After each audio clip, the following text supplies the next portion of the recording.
खरड़ी सरकारी विद्यालय पाचिका तथा सहायिका मानकर मंडल स्तरीय प्रशिक्षण शिविर अनुष्ठित। सुकिंदा ब्लॉक अंतर्गत 151 विद्यालय कार्यरत समस्त पाचिका तथा सहायिका संबंधी प्रशिक्षण शिविर खरड़ी स्थित लक्ष्मीनारायण नोडाल उच्च प्राथमिक सरकारी विद्यालय शुक्रवार दिवा 11 घटिका समय अनुष्ठित होता देखा मिली। उक्त प्रशिक्षण शिविर को मंडल शिक्षाधिकारी नारायण दास, अतिरिक्त मंडल शिक्षाधिकारी गोवर्धन प्रधान, श्रीमती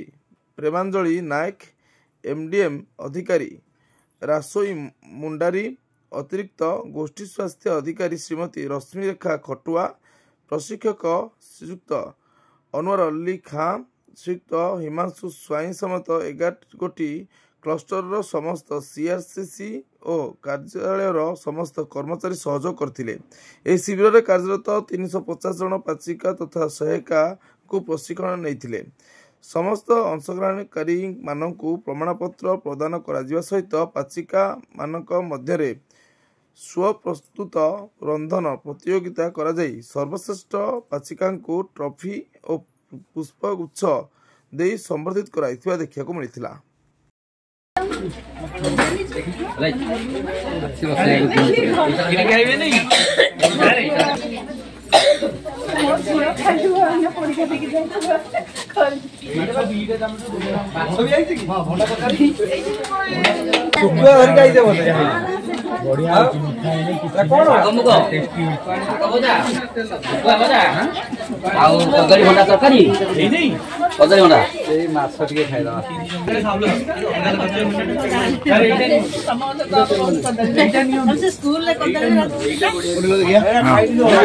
भंडा आलू बैगण पियाज रसुन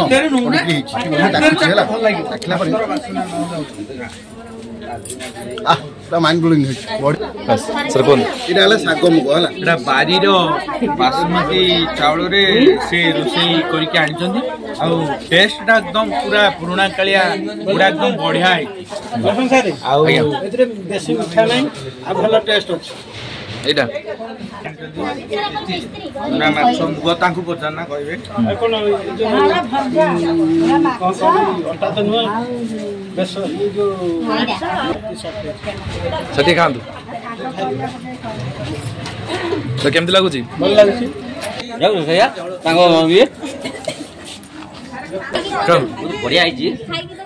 मीठा नहीं माने पूरा करा है पानी खाली माने माने पूरा हाइजीनिक लगुच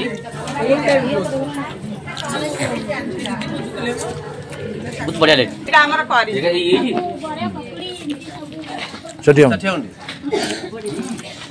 मैडम दिया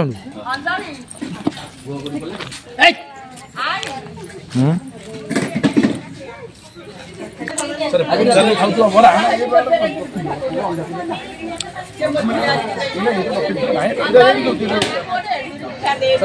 खाऊ बरा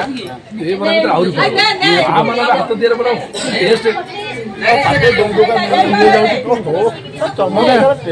बढ़िया